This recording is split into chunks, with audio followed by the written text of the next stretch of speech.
Selamat pagi Youth GKA Gloria, selamat datang di dalam ibadah online pada pagi ini. Saya mengajak kita boleh berdiri bersama, kita memulai ibadah kita pada pagi ini dengan sebuah pengakuan bahwa pertolongan di dalam ibadah kita pagi ini datangnya daripada Allah yang mencipta langit dan bumi, dari Tuhan kita Yesus Kristus dan Allah Roh Kudus. Amin. Silakan duduk bersaat teduh, marilah kita menyembah Dia.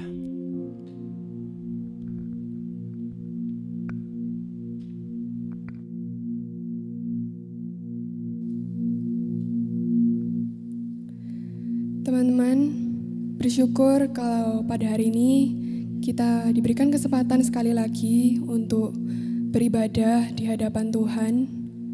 Mari kita siapkan hati kita untuk memulai ibadah ini. Biarlah segala kemuliaan hanya bagi nama-Nya.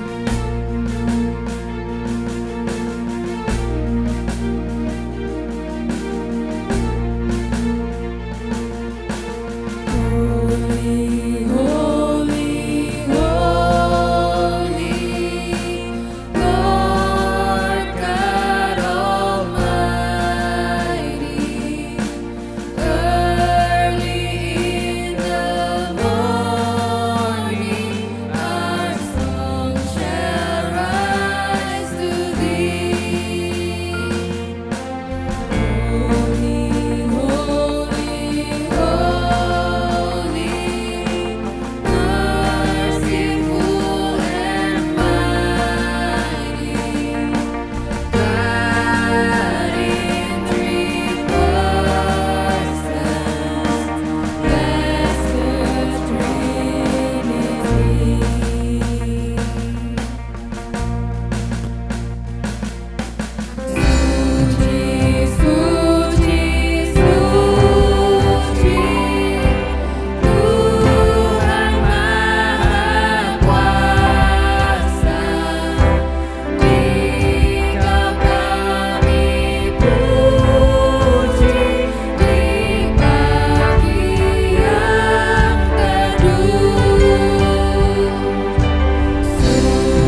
bersyukur atas kesempatan-Mu pada hari ini. Kami bisa beribadah kembali di hadapan-Mu. Setelah seminggu ini kami beraktivitas, kiranya Engkau yang memenuhi hati setiap kami. Berikan kami mulut untuk memuji, telinga untuk mendengarkan firman-Mu, dan hati yang mau diubahkan sesuai dengan apa yang Engkau mau ya Tuhan.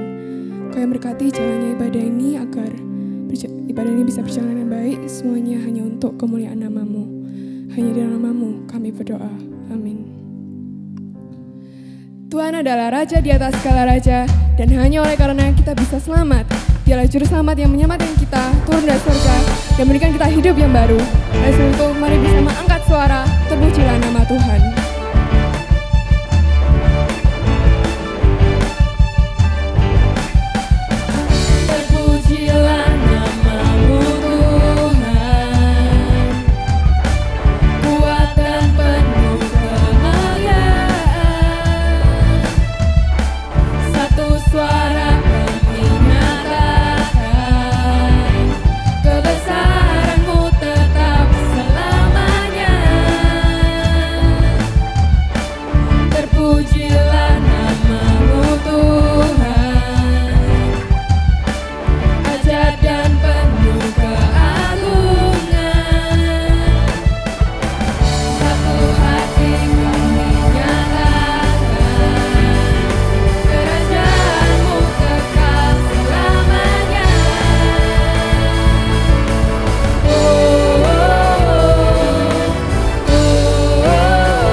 Yakin dan percaya bahwa Tuhan adalah Raja di atas segala raja yang memerintah atas kita dari dulu, sekarang, dan selamanya. Teman-teman, kita tahu negara kita belakangan ini banyak menghadapi pergumulan, mulai dari bidang kesehatan, ekonomi, pendidikan, bahkan politik pun juga ikut terdampak. Kita bisa merasakan sendiri efeknya seperti WFH dan sekolah online. Timbul banyak kekhawatiran, ketakutan akan bagaimana masa depan kita dan masa depan bangsa kita. Di saat itulah kita lupa bahwa kita punya Tuhan yang selalu ada bersama kita, yang selalu menyertai setiap langkah kita. Karena Dialah Alfa dan Omega, yang awal dan yang akhir. Dan kalau sampai saat ini Tuhan masih ada bersama kita, bukankah Tuhan yang sama juga akan terus menyertai kita, mendampingi kita dalam setiap langkah kita. Kita mau belajar untuk menyerahkan semuanya ke dalam tangan Tuhan. Kita pujikan Yesus kekuatan.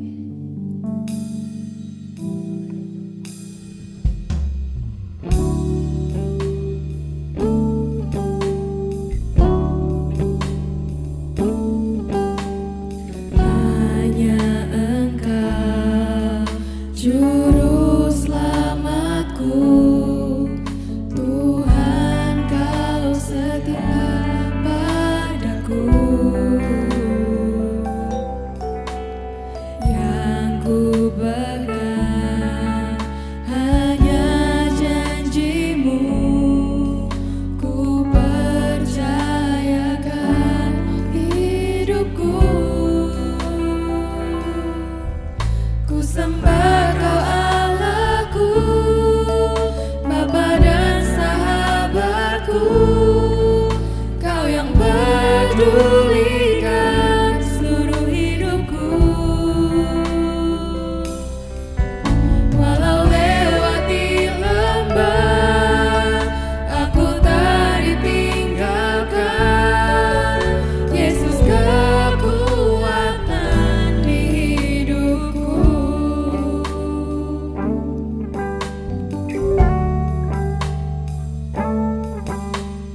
Hanya Engkau juru selamatku, Tuhan Kau setia padaku. Ku yakini pertolongan-Mu takkan terlambat bagiku. Ku sembah Kau Allahku, Bapa dan sahabatku, Kau yang pedulikan seluruh hidupku. Walau lewati lembah, aku tak ditinggalkan. Yesus kekuatan di hidupku. Ku sembah Kau Allahku, Bapa dan sahabatku, Kau yang pedulikan seluruh hidupku. Walau lewati lembah, aku tak ditinggalkan.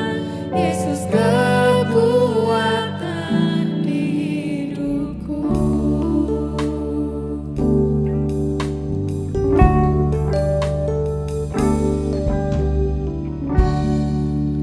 Teman-teman, mari kita berdoa. Tuhan, kami mengucap syukur atas berkat-Mu pada kami hingga pada hari ini ya Tuhan. Ya Tuhan, sekarang kami ingin membawa beberapa pokok doa. Kami mau berdoa untuk bangsa Indonesia, yang khususnya untuk para pemerintah yang menjabat. Kau yang tolong berikan mereka hikmat dalam mengambil keputusan yang terbaik bagi bangsa kami ya Tuhan. Kiranya melalui kebijakan-kebijakan yang telah dibuat bisa membawa bangsa kami menjadi lebih baik. Tuhan, kami juga ingin berdoa untuk pilkada yang akan dilaksanakan bulan depan. Kiranya Engkau yang memberkati jalannya pilkada ini agar bisa berjalan dengan tertib, dengan aman ya Tuhan. Juga sertai dan lindungi para petugas yang melayani para warga pada saat pilkada nanti, dan juga para warga yang berpartisipasi dalam pilkada ini ya Tuhan. Kau yang berkati, sertai, dan lindungi, jauhi dari segala kejadian yang tidak diinginkan ya Tuhan. Dan selanjutnya kami ingin berdoa untuk ladang-ladang misi Gloria yang berada di Kupang, Papua, dan di Gunung Lawu dan juga Madura. Kiranya Kau yang berkati jemaat-jemaat di sana dan juga para pelayan-Mu. Engkau yang berikan mereka kekuatan agar mereka bisa terus memuliakan-Mu dalam masa-masa yang sulit ini ya Tuhan. Tuhan, kami serahkan seluruh koda ini kepadamu, kiranya Engkau yang menjawab sesuai waktu dan rencana-Mu saja.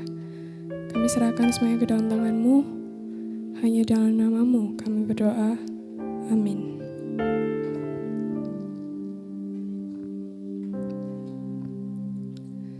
Tuhan telah memberikan kita jaminan keselamatan, di mana kita telah menjadi milik Allah dan Ia telah menjadi Allah kita.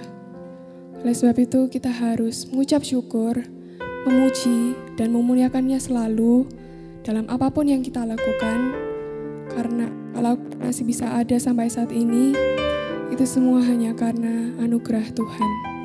Kita pujikan, I am here.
Mari kita berdoa sebelum kita membaca dan merenungkan firman Tuhan. Tuhan, kami bawa diri kami masing-masing ke dalam tangan-Mu pada hari ini. Kami mau belajar untuk mendengar dengan baik akan firman-Mu. Dan bantulah kami ya Tuhan untuk melakukan firman-Mu itu di dalam kehidupan kami. Berkati kami semua di dalam merenungkan akan firman pada hari ini. Terpujilah Engkau, di dalam nama Tuhan Yesus kami berdoa. Amin. Kalau papa pulang, kita pergi jalan-jalan ke mall ya nak. Itu kalimat yang sering saya dengarkan dari papa saya ketika dia hendak pergi keluar kota selama seminggu lamanya. Itu adalah janji yang paling saya tunggu-tunggu untuk terjadi. Kalau papa pulang, kita pergi jalan-jalan ke mall ya nak.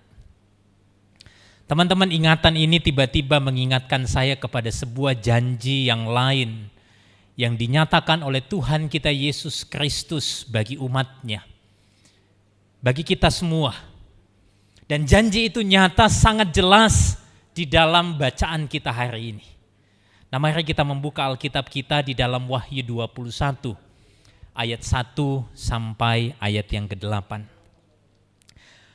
Wahyu pasal yang ke-21 ayat 1 sampai ayat yang ke-8. Mari kita membaca bagian ini. Lalu aku melihat langit yang baru dan bumi yang baru. Sebab langit yang pertama dan bumi yang pertama telah berlalu, dan laut pun tidak ada lagi. Dan aku melihat kota yang kudus, Yerusalem yang baru turun dari surga, dari Allah yang berhias bagaikan pengantin perempuan yang berdandan untuk suaminya. Lalu aku mendengar suara yang nyaring dari tahta itu berkata, "Lihatlah, kemah Allah ada di tengah-tengah manusia, dan ia akan diam bersama-sama dengan mereka. Mereka akan menjadi umatnya dan ia akan menjadi Allah mereka.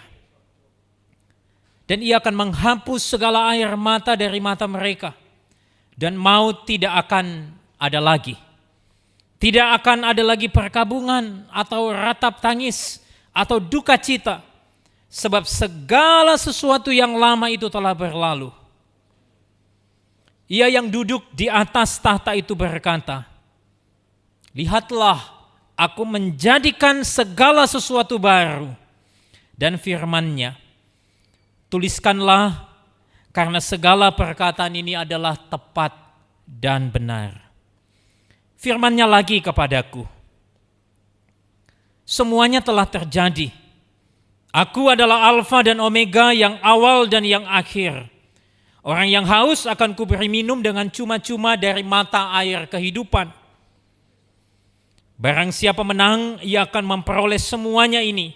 Dan aku akan menjadi Allahnya dan ia akan menjadi anakku." Tetapi orang-orang penakut, orang-orang yang tidak percaya, orang-orang keji, orang-orang pembunuh, orang-orang sundal, tukang-tukang sihir, penyembah-penyembah berhala dan semua pendusta, mereka akan mendapat bagian mereka di dalam lautan yang menyala-nyala oleh api dan belerang. Inilah kematian yang kedua. Nah, saudara-saudara yang dikasihi oleh Tuhan, Yud Keka Gloria, seperti yang tadi Konatan katakan bahwa di dalam bacaan kita pada hari ini ada janji yang sangat agung yang Tuhan beri kepada seluruh kita, semua umat Tuhan. Nah, saya mendapati ada 4 janji di dalam catatan ini. Janji yang pertama itu adalah kita akan menikmati langit dan bumi yang baru. Kita akan menikmati langit dan bumi yang baru. Perhatikan ayat 1, 2, dan ayat yang kelima bagian A. Sekali lagi Konatan membaca untuk saudara. "Lalu aku melihat langit yang baru dan bumi yang baru. Sebab langit yang pertama dan bumi yang pertama telah berlalu, dan laut pun tidak ada lagi. Dan aku melihat kota yang kudus, Yerusalem yang baru turun dari surga dari Allah, yang berhias bagaikan pengantin perempuan yang berdandan untuk suaminya." Ayat yang kelima bagian A. "Ia yang duduk di atas tahta itu berkata, lihatlah, aku menjadikan segala sesuatu baru." Nah, teman-teman yang saya kasihi di dalam Yesus Kristus, ungkapan langit dan bumi itu muncul puluhan kali di dalam Alkitab. Dan ungkapan ini seringkali merujuk kepada seluruh ciptaan. Teman-teman boleh baca di dalam Kejadian pasal yang pertama misalnya. Saya membuka untuk kalian sekalian ya, Kejadian pasal yang pertama, ayat yang pertama dikatakan, pada mulanya Allah menciptakan langit dan bumi. Ungkapan langit dan bumi ini jelas merujuk kepada seluruh ciptaan. Lalu yang menarik saudara, di dalam ayat yang kelima bagian A di sana dikatakan, lihatlah aku menjadikan segala sesuatu yang baru. Ungkapan ini seharusnya kita mengerti di dalam pemahaman bahwa yang lama diperbaharui menjadi baru. Ungkapan ini sekali lagi harus kita mengerti bahwa yang lama kemudian diperbaharui menjadi baru. Jadi langit dan bumi yang baru itu menyiratkan bahwa pembaharuan yang dilakukan Allah itu bersifat menyeluruh terhadap yang lama. Tetapi saudara, pembaharuan ini tidak akan terjadi selama yang lama itu masih ada. Itu sebabnya di dalam ayat 1 pasal 21 dalam bacaan kita dikatakan demikian. Lalu aku melihat langit yang baru dan bumi yang baru. Sebab, kata sambung sebab di sini saudara mengindikasikan bahwa ketiadaan langit dan bumi yang lama itu merupakan alasan bagi kemunculan yang baru. Ketidakadaan langit dan bumi yang lama itu merupakan alasan kemunculan langit dan bumi yang baru. Dan dari teks yang lain, misalnya di dalam 2 Petrus 3. 2 Petrus 3 ayat yang ke-10 sampai ayat yang ke-12. Dikatakan demikian, tetapi pada hari Tuhan akan tiba seperti pencuri. Pada hari itu langit akan lenyap dengan gemuruh yang dahsyat dan unsur-unsur dunia akan hangus dalam nyala api. Dan bumi dan segala yang ada di atasnya akan hilang lenyap. Jadi jika segala sesuatu ini akan hancur secara demikian, betapa suci dan salehnya kamu harus hidup. Yaitu kamu yang menantikan dan mempercepat kedatangan hari Allah. Pada hari itu langit akan binasa dalam api dan unsur-unsur dunia akan hancur karena nyalanya. Tetapi sesuai dengan janjinya, kita menantikan langit yang baru dan bumi yang baru di mana terdapat kebenaran. Nah, dari teks ini saudara kita mengetahui bahwa yang lama akan dibinasakan oleh api. Sehingga apa? Kita dapat memasuki yang baru. Nah, langit dan bumi yang baru inilah yang bisa kita sebut sebagai surga masa depan. Surga di masa depan. Kita akan menghabiskan kekekalan bersama dengan Allah di langit dan bumi yang nanti direstorasi oleh Allah. Nah, pembaharuan secara keseluruhan ini merupakan konsep yang diajarkan sebetulnya secara konsisten di dalam Alkitab. Nabi Yesaya misalnya dia menubuatkan hal ini secara gamblang di dalam Yesaya pasal yang ke-66. Yesaya 66 ayat yang ke-22. Dikatakan demikian, sebab sama seperti langit yang baru dan bumi yang baru yang akan kujadikan itu tinggal tetap di hadapanku. Demikianlah firman Tuhan, demikianlah keturunanmu dan namamu akan tetap tinggal. Yesaya secara gamblang mengungkapkan tentang persoalan langit dan bumi yang baru ini. Lalu Paulus juga mengajarkan bahwa penantian akan segala sesuatu bukan hanya orang Kristen saja, bahwa penantian langit dan bumi yang baru ini bukanlah penantian akan kita saja sebagai anak-anak Tuhan, tetapi juga menjadi penantian daripada seluruh makhluk. Roma 8 ayat 19 sampai 23. Nanti kalian bisa baca bagian ini, Roma 8 ayat 19 sampai 23. Nah, kalau kita menolak konsep ini, teman-teman, maka kita akan mengalami kesulitan untuk memahami dan meyakini janji-janji Allah itu secara utuh. Misalnya, ketika Yesus satu kali berkhotbah di bukit kepada orang banyak, di dalam catatan Matius 5 ayat yang kelima dikatakan orang-orang yang lemah lembut akan memiliki bumi. Atau misalnya di dalam Yesaya pasal yang ke-11 ayat 9 yang dikatakan seluruh bumi akan dipenuhi dengan kemuliaan Tuhan dan pengenalan terhadap Dia. Bagaimana mungkin orang yang lemah lembut akan memiliki bumi? Nah, kalau kita memahami ini dalam kacamata berpikir langit dan bumi yang baru, maka itu segala sesuatunya akan mungkin. Dengan demikian kita bertanya, kapan semua janji ini dipenuhi? Kapan kita akan menikmati langit dan bumi yang baru? Kalau kita sudah mengalami sebuah restorasi yang di mana Kristus datang untuk yang kedua kalinya. Lalu dikatakan saudara, ketika bumi yang baru itu direstorasi, di sana tidak akan ada lagi laut. Menarik, di dalam bacaan ini dikatakan laut pun tidak ada lagi. Nah, bagaimana kita memahami bagian ini? Nah, catatan saya yang pertama mengenai hal ini adalah keberadaan air dalam ciptaan mula-mula sebagaimana yang dikatakan di dalam Kejadian pasal 1 itu diciptakan dengan sangat baik. Nah, itulah sebabnya saya merasa perkataan atau frasa ini kita perlu tafsir secara figuratif, bukan secara literal. Nah, yang kedua, kalau kita memahami tentang konsep mitologi kuno pada zaman itu, laut seringkali dipandang sebagai tempat yang misterius dan menakutkan. Dewa-dewa yang jahat dan kuat menguasai laut.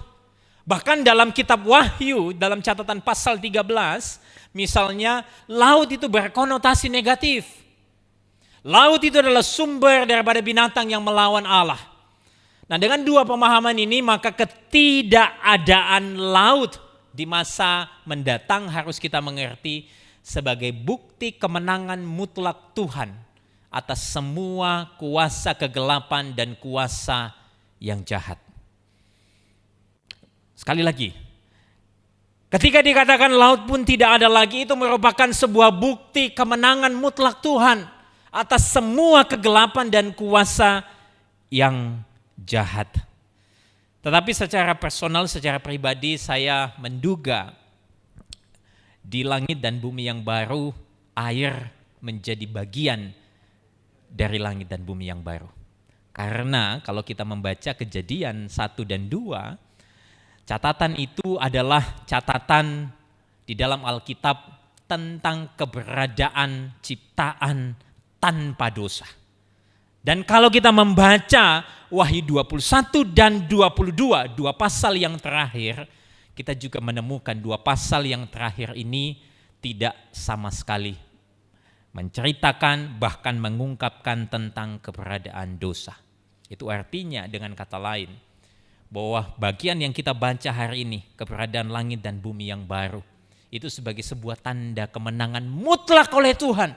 Atas apa? Atas kuasa si jahat, dan keberadaan dunia ini akan direstorasi, akan dipulihkan secara sempurna oleh Allah. Jadi, langit dan bumi yang baru itu adalah bumi yang mengalami restorasi atau pembaharuan oleh Allah. Dan di tempat itulah Allah akan diam bersama-sama dengan umatnya. Dan kuasa kegelapan tidak memiliki kuasa lagi. Itu janji yang pertama, kita akan menikmati langit dan bumi yang baru. Janji yang kedua, kita akan menikmati persekutuan yang kekal bersama dengan Allah. Perhatikan ayat yang ketiga.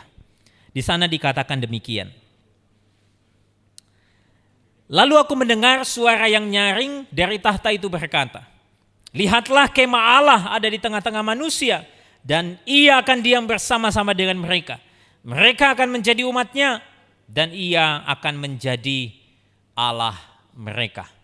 Yohanes mendengar suara yang nyaring yang menyatakan bahwa lihatlah kemah Allah ada di tengah-tengah manusia, dan ia akan diam bersama-sama dengan mereka. Nah, suara yang nyaring itu memiliki otoritas ilahi. Karena apa? Karena datangnya dari tahta Allah. Dan suara yang nyaring itu mengatakan bahwa kemah Allah ada di tengah-tengah manusia, dan dia akan diam bersama-sama dengan mereka.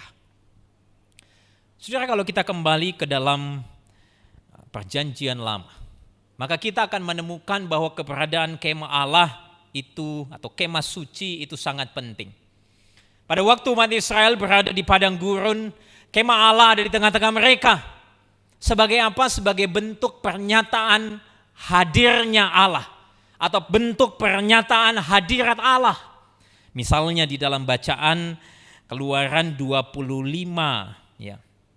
Keluaran pasal yang ke-25 ayat 8 dan ayat 9 berbunyi demikian. Dan mereka harus membuat tempat kudus bagiku, supaya aku akan diam di tengah-tengah mereka. Menurut segala apa yang kutunjukkan kepadamu sebagai contoh kemah suci dan sebagai contoh segala perabotannya, demikianlah harus kamu membuatnya. Ketika Wahyu mengatakan bahwa kemah Allah ada di tengah-tengah manusia, itu sama artinya kehadiran daripada Allah.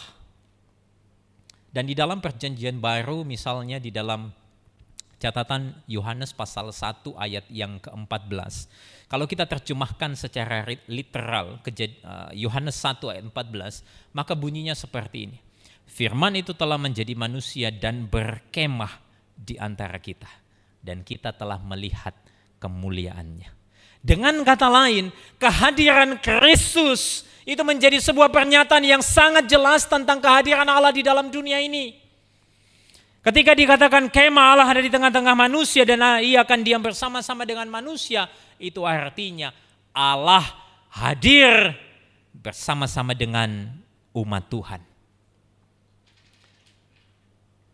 Nah, bagian lain yang menarik perhatian saya ketika dikatakan demikian, mereka akan menjadi umatnya dan ia akan menjadi Allah mereka. Mereka akan menjadi umatnya. Nah, kata umatnya di sini itu ditulis di dalam bentuk plural atau jamak. Kejamakan ini menunjukkan bahwa umat Allah itu bukanlah sekelompok orang yang eksklusif untuk satu etnis atau satu budaya tertentu, melainkan terdiri daripada multi etnis dan multi budaya. Ini adalah sebuah hal penting yang perlu kita sadari di dalam kehidupan kita sebagai umat Tuhan. Nah, kita tidak boleh terjebak dalam dua jebakan, yaitu jebakan eksklusivitas dan jebakan superioritas. Di mana jebakan eksklusivitas itu adalah kita mengasingkan diri dari komunitas yang berbeda dengan kita. Artinya apa? Kita nggak temenan sama orang yang berbeda sama kita. Misalnya, ya kalau kita dari suku Tionghoa, kita nggak temenan dari suku yang lain. Pokoknya sesama suku Tionghoa kita temenan. Atau jebakan superioritas yang menganggap diri lebih baik daripada orang lain. Ketika kita mungkin tahu bahwa orang ini atau teman ini tidak jauh lebih pintar daripada kita, kita nggak mau temenan sama dia. Umat Tuhan tidak boleh jatuh ke dalam dua kecondongan ini. Justru di dalam catatan Wahyu 21, Alkitab dengan sangat gamblang menjelaskan bagaimana keindahan penerimaan yang Tuhan lakukan kepada umat Tuhan. Umat Tuhan seharusnya menyatakan penerimaan dan penghargaan terhadap orang lain itu sama seperti Tuhan menerima mereka apa adanya. Nah, saya mengutip apa yang dikatakan oleh seorang pengkhotbah yang bernama Tim Keller tentang hal ini. Dia katakan sebuah kalimat demikian. The most crucial ways that the Christian church embodies the gospel is in the unity of Christians who are different from one another, economically, culturally, racially. In general, the job of the church is to show the world that people cannot live in love and unity outside of Christ, can do so in Christ. Menarik sekali di dalam perkataan ini dikatakan bahwa tugas daripada gereja itu adalah memperlihatkan kepada dunia bahwa orang-orang tidak dapat hidup di dalam kasih dan kesatuan di luar Kristus, tetapi itu bisa dilakukan di dalam Kristus.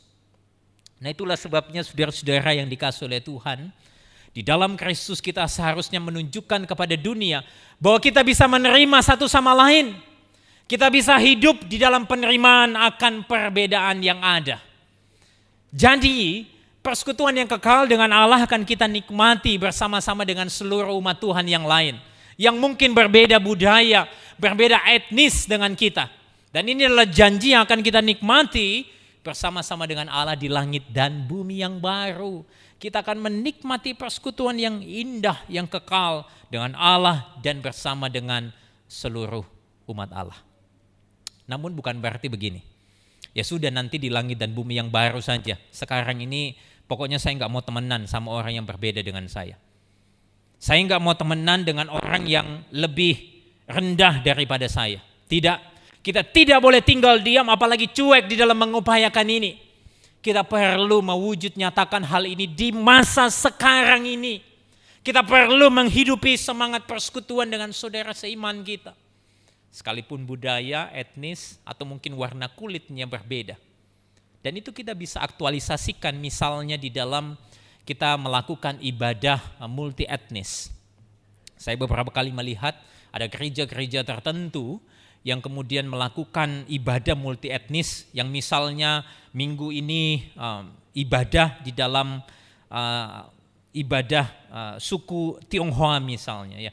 Kemudian minggu kedua ibadah lewat suku Batak misalnya, atau mungkin yang ketiga ibadah lewat suku Jawa. Saya sering kali melihat hal-hal itu. Dan itu adalah sebuah upaya yang baik. Atau kita bisa nyatakan itu lewat apa? Lewat persahabatan yang tidak pilih-pilih di dalam konteks perbedaan etnis atau budaya. Kita berupaya untuk bersahabat dengan semua orang, siapapun itu.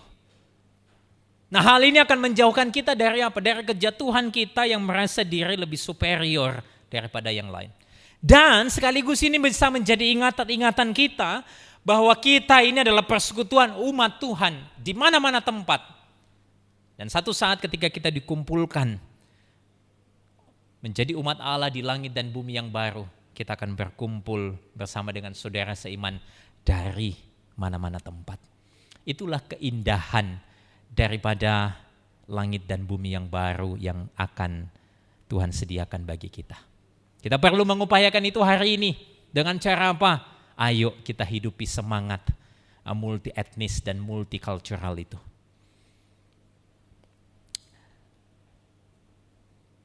Di dalam bagian yang ketiga, janji yang Tuhan nyatakan adalah kita akan mengalami kelepasan dari derita akibat dosa. Perhatikan di dalam ayat yang keempat, ayat yang ke-5b sampai ayat yang ke-7. Dikatakan demikian, dan ia akan menghapus segala air mata dari mata mereka. Dan maut tidak akan ada lagi.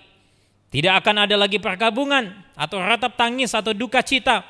Sebab segala sesuatu yang lama itu telah berlalu. Dan firman-Nya, tuliskanlah karena segala perkataan ini adalah tepat dan benar. Firman-Nya lagi kepadaku, semuanya telah terjadi. Aku adalah Alfa dan Omega, yang awal dan yang akhir. Orang yang haus akan kuberi minum dengan cuma-cuma dari mata air kehidupan. Barang siapa menang, ia akan memperoleh semuanya itu.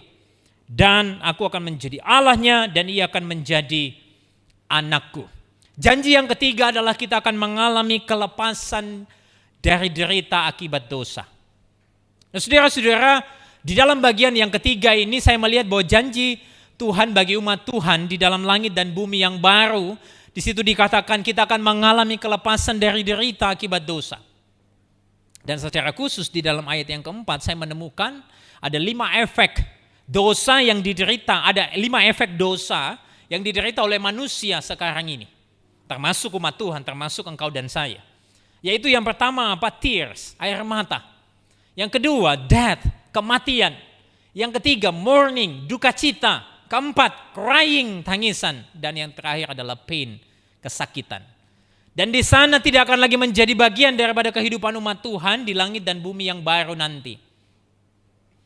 Ini sebuah janji yang dahsyat bagi saudara dan saya. Dan kelepasan ini betul adanya. Oleh karena apa? Oleh karena perkataan ini dikatakan oleh Allah sendiri. Bahkan dikatakan perkataan ini tepat dan benar alias dapat dipercaya. Dapat dipercaya karena sesungguhnya yang menjanjikan itu adalah Tuhan yang kekal. Dikatakan bahwa Dia adalah Alfa dan Omega, yang awal dan yang akhir. Dialah sumber dari segala sesuatu yang ada. Oleh karena Dia adalah sumber dari segala sesuatu yang ada, saudara, maka janji yang diberikan olehnya pasti akan ditepati. Dan karena Dia adalah yang awal dan yang akhir, maka itu juga berarti bahwa dia tahu persis arah daripada dunia ini. Dia tahu persis kapan dunia ini akan berakhir. Dan itu sesungguhnya menjadi sebuah keyakinan bagi kita umat Tuhan, bahwa Tuhan yang memegang seluruh kendali akan sejarah dunia ini. Saya ingat sebuah perkataan yang mengatakan history is his story. Sejarah adalah cerita Allah. Adapun saudara, janji untuk mengalami kelepasan dari akibat dosa itu hanya bisa kita nikmati kalau kita mau datang kepadanya dan mau tinggal di dalam Dia. Perhatikan perkataan di dalam ayat yang ke-6 bagian B. Orang yang haus akan kuberi minum dengan cuma-cuma dari mata air kehidupan. Janji ini bisa kita nikmati kalau kita mau datang kepadanya. Sama seperti yang Tuhan katakan, yang Yesus katakan di dalam Yohanes 7 ayat yang ke-37. Dikatakan, dan pada hari terakhir yaitu pada puncak perayaan itu Yesus berdiri dan berseru, barang siapa haus, baiklah ia datang kepadaku dan minum. Kalau kita mau menikmati janji Tuhan, kelepasan daripada semua derita ini, kita hanya perlu datang kepadanya. Kita tidak perlu membayar untuk bisa mendapatkan air hidup itu. Karena apa? Karena Kristus itu sudah membayar semua harga yang memungkinkan kita untuk datang kepada Allah. Yang kedua, janji kelepasan daripada derita itu bisa kita nikmati kalau kita mau tinggal di dalam Dia. Di situ dikatakan ayat 7, barang siapa menang ia akan memperoleh semuanya ini dan aku akan menjadi Allahnya dan ia akan menjadi anakku. Nah, kalau kita ingat perkataan ini, kita akan ingat juga dengan perkataan atau 7 perkataan terakhir di dalam 7 surat yang diberikan oleh Tuhan kepada 7 jemaat di dalam Wahyu pasal 2 dan 3. Misalnya saya ambil contoh dalam Efesus, dalam perkataan terakhir kepada jemaat di Efesus dikatakan demikian. Barang siapa menang dia akan kuberi makan dari pohon kehidupan yang ada di Taman Firdaus. Catatan ini saudara sebetulnya mengatakan kepada kita bahwa kemenangan menjadi bagian daripada mereka yang mau tinggal setia di dalam Kristus. Apa artinya tinggal setia di dalam Kristus? Itu artinya kita setia ikut Yesus sampai akhir hidup kita. Setia ikut Yesus sampai akhir hidup kita. Dan ini juga berarti saudara, kalau kita setia ikut Yesus sampai akhir hidup kita, kita akan menerima janji ini. Bahwa derita tidak akan lagi berkuasa atas hidup kita di langit dan bumi yang baru. Nah, hari ini saya mau katakan kepada kalian, sebagai anak-anak Allah, hiduplah di dalam kesetiaan kepada Allah. Karena itu adalah tanggung jawab setiap kita. Hidup setia itu artinya kita hidup seturut firman Tuhan. Kita tidak menyimpang dan hidup menurut kesukaan dunia, melainkan kita hidup mencari kesenangannya Tuhan. Kita hidup mencari kesenangannya Tuhan. Karena apa? Karena orang-orang yang demikian akan menerima janji yang keempat, yaitu adalah kita tidak lagi takut akan kematian yang kedua. Kita akan hidup tanpa ketakutan dan kematian yang kedua. Perhatikan ayat yang ke-8 dikatakan, tetapi orang-orang penakut, orang-orang yang tidak percaya, orang-orang keji, orang-orang pembunuh, orang-orang sundal, tukang sihir dan seterusnya, mereka akan mendapat bagian mereka di dalam lautan yang menyala-nyala oleh api dan belerang. Inilah kematian yang kedua. Ini adalah sebuah penjelasan secara negatif tentang orang yang hidupnya tidak di dalam Kristus. Tetapi orang yang hidup di dalam Kristus, kematian yang kedua tidak sama sekali menjadi bagian di dalam hidupnya. Nah, menarik saudara, orang-orang yang hidup tidak takut akan Tuhan itu digolongkan menjadi 8 kategori. Ya. Yang pertama, orang-orang penakut. Siapa sih orang-orang penakut yang dimaksud di sini? Itu bisa kita mengerti di dalam catatan misalnya Ibrani pasal 10 ayat 36-39, nanti saudara baca. Mereka itu adalah orang-orang yang undur dari Tuhan karena tidak mau hidup menderita di dalam Kristus. Menderita sedikit, sudah tinggalin Tuhan. Ini adalah orang-orang yang penakut, orang-orang yang tidak percaya. Yang kedua, siapa sih mereka? Ini kita bisa katakan sebagai apa? Orang-orang yang menyangkali Kristus. Lewat apa? Perkataannya dan perbuatannya. Mereka sama sekali tidak mencerminkan Kristus di dalam hidup mereka. Orang-orang keji. Yang ketiga, siapa sih mereka? Yaitu adalah seperti yang dikatakan Paulus di dalam Roma 2 ayat 22. Yaitu orang-orang yang menceburkan dirinya ke dalam penyembahan berhala. Secara sengaja mereka melakukan praktik penyembahan berhala. Yang keempat, orang-orang pembunuh. Siapa sih mereka? Itu bisa kita mengerti dalam konteks mereka yang mengambil bagian di dalam menganiaya umat Allah. Yang kelima, orang-orang sundal. Jelas sekali di situ dikatakan, mereka adalah yang menghidupi seksual lifestyle yang bertentangan dengan rancangan dan tujuan Allah. Tukang-tukang sihir jelas adalah orang-orang yang melakukan praktik sihir, seperti praktik guna-guna mengandalkan jimat sebagai pelindung dirinya. Penyembah berhala jelas sekali orang yang hidup di dalam pemujaan kepada sesuatu yang menggantikan Allah. Dan yang terakhir, semua pendusta ialah mereka yang menghidupi atau memiliki kebiasaan hidup menipu orang lain. Seperti yang dikatakan di dalam Mazmur 5 ayat yang ke-7. Engkau membinasakan orang-orang yang bohong. Tuhan jijik melihat penumpah darah dan penipu. Hari ini coba kita tilik hati kita. Kita tilik hidup kita. Adakah kita undur dari Tuhan karena penderitaan? Adakah perkataan perbuatan kita seturut dengan firman atau tidak? Adakah kita secara sengaja melakukan praktik penyembahan berhala? Sesuatu yang kita sembah melampaui Allah. Sesuatu yang kita andalkan melampaui Tuhan. Adakah kita menjadi bagian daripada orang-orang yang memusuhi umat Allah? Adakah kita hidup dalam sexual lifestyle yang mendukakan Tuhan? Adakah kita mengandalkan hal-hal lain selain daripada Tuhan saja? Adakah kita suka menipu orang lain demi kepentingan diri kita sendiri? Karena orang-orang yang demikian tidak akan mendapat bagian dari langit dan bumi yang baru.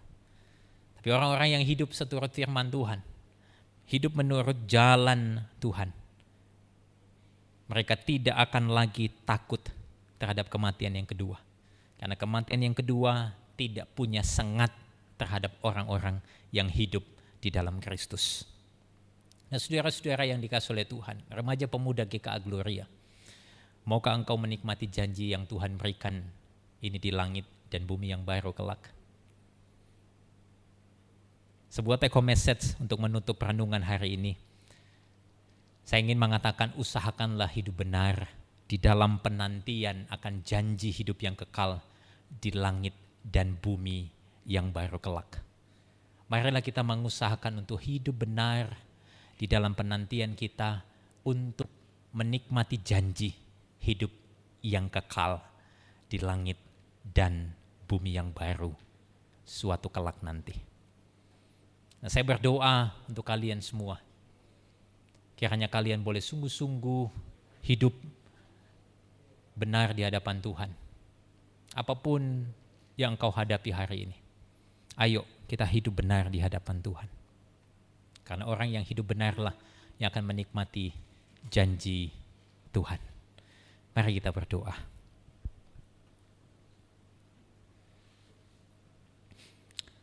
Tuhan, terima kasih untuk firman-Mu pada hari ini. Kami berterima kasih melalui firman-Mu kami boleh melihat janji yang Engkau sediakan bagi kami, umat-Mu di langit dan bumi yang baru kelak.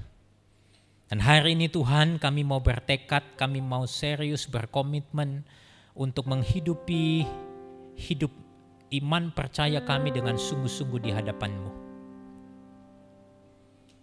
Supaya suatu kelak nanti kami didapati sebagai orang-orang yang setia, hidup di jalannya Tuhan. Berkatilah remaja pemuda GKA Gloria yang sudah mendengar firman pada hari ini. Bantulah kami untuk melakukan dan mengerjakan firman-Mu di dalam hidup ini. Terima kasih Tuhan, terpujilah Engkau. Dengar doa kami di dalam nama Tuhan Yesus. Kami berdoa. Amin.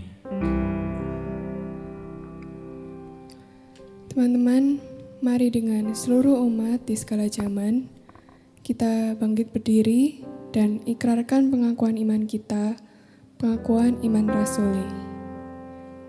Aku percaya kepada Allah, Bapa yang Maha Kuasa, Khalik langit dan bumi, dan kepada Yesus Kristus, anaknya yang tunggal, Tuhan kita, yang dikandung dari Roh Kudus, lahir dari anak darah Maria, yang menderita sengsara di bawah pemerintahan Pontius Pilatus, disalibkan, mati, dikuburkan, turun ke dalam kerajaan maut. Pada yang ketiga, bangkit pula dari antara orang mati, naik surga, duduk sebelah kanan Allah, Bapa yang Maha Kuasa, dan dari sana akan datang untuk menghakimi orang hidup dan mati. Aku percaya kepada Kudus, gereja yang kudus, naam, persekutuan kudus, pengampunan dosa, kebangkitan tubuh, dan hidup yang kekal. Amin. Masih dengan tetap berdiri dan seperti pengakuan iman yang kita nyatakan, biarlah kita dengan sungguh-sungguh sebagai umat Tuhan di mana-mana tempat kita boleh melakukan akan firman Tuhan. Dan biarlah engkau dan saya yang melakukan firman itu boleh menerima janji-janji Allah. Marilah kita pulang dan kita boleh terima berkat yang daripada Tuhan. Kiranya sinar kemuliaan daripada Allah Bapa, anugerah cinta kasih daripada Tuhan kita Yesus Kristus, kekuatan pertolongan daripada Allah Roh Kudus, kiranya menyertai kita sekalian untuk melakukan akan kebenaran firman Tuhan dan menjalani hidup ini seturut dengan apa yang Tuhan inginkan. Amin. Silakan duduk, bersaat teduh, ibadah kita selesai. Tuhan Yesus memberkati.